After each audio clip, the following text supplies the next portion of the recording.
নমস্কার বন্ধুরা, আজকে আমি তোমাদের সাথে শেয়ার করব খুবই টেস্টি আর একটু আলাদা রেসিপি, ভাত কেরেলা পুর। যারা ভাত কেরেলা খেতে পছন্দ করে না তারাও এভাবে বানালে বারবার খেতে চাইবে। তাহলে চলো শুরু করা যাক। আমি প্রথমে কেরেলাগুলোকে ভালো করে ধুয়ে মাঝখান থেকে কেটে নিয়ে সেদ্ধ বসিয়ে দিয়েছি একটু নুন দিয়ে।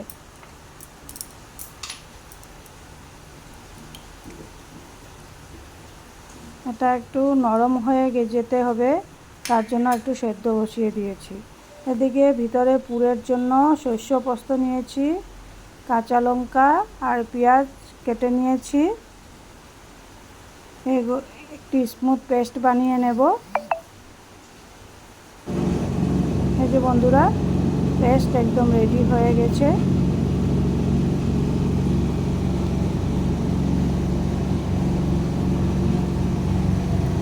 এদিকে কেরালাটা আমার সেদ্ধ হয়ে গেছে।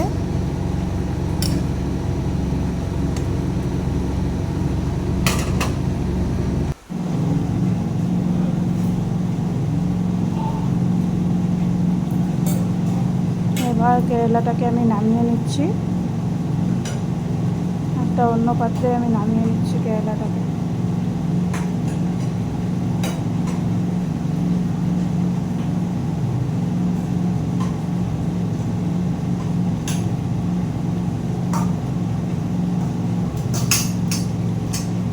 বন্ধুরা, একদম গরম, আমাদেরকে ভালো করে দেখাতেও পারলাম না। এবার কেরালা থেকে আমি বীজগুলোকে বের করে নিয়েছি।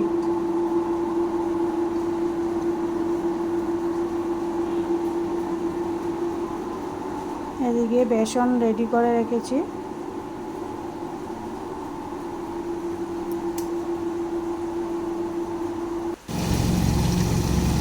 চলো স্টাফিংয়ের জন্য এবারে মশলাটাকে রেডি করছি। যে পেস্ট করা মশলাগুলোকে একটু তেলে নাড়াচাড়া করে নিচ্ছি বন্ধুরা, আর কাঁচা গন্ধটা চলে যাবে।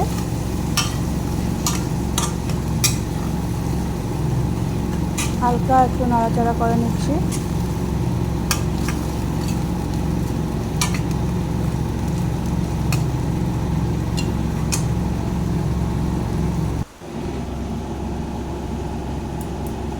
এবার কেরালার ভিতরে মশলাগুলো ভরে নেব।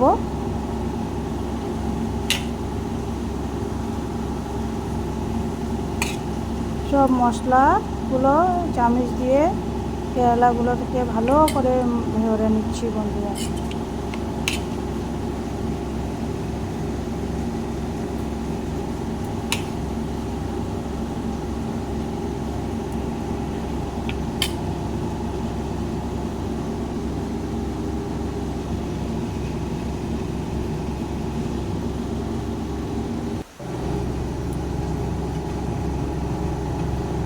এবার কড়াইতে সরিষার তেল গরম করে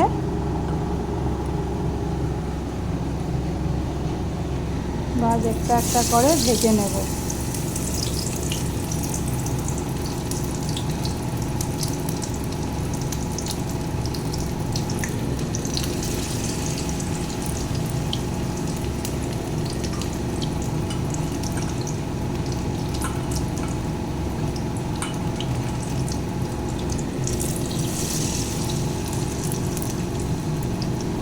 একদম নরম সুন্দর বাদামি হয়ে গেলে নামিয়ে নেব।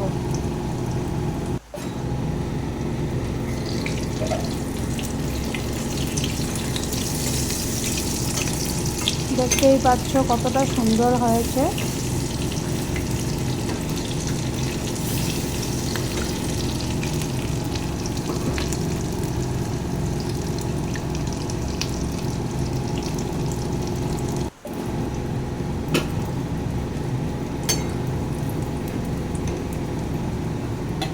বাস, তৈরি হয়ে গেল ভাত কেরেলা পুর।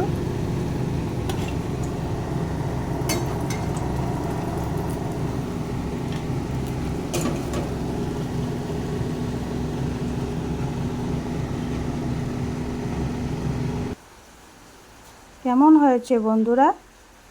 কেরেলা পুরের রেসিপিটা যদি তোমাদের ভালো লেগেছে তাহলে লাইক, শেয়ার, সাবস্ক্রাইব করে দিও।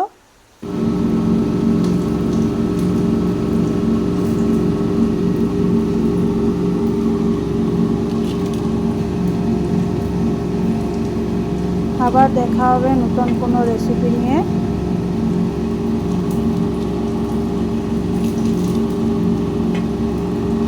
ভালো থেকো, সুস্থ থেকো, টাটা।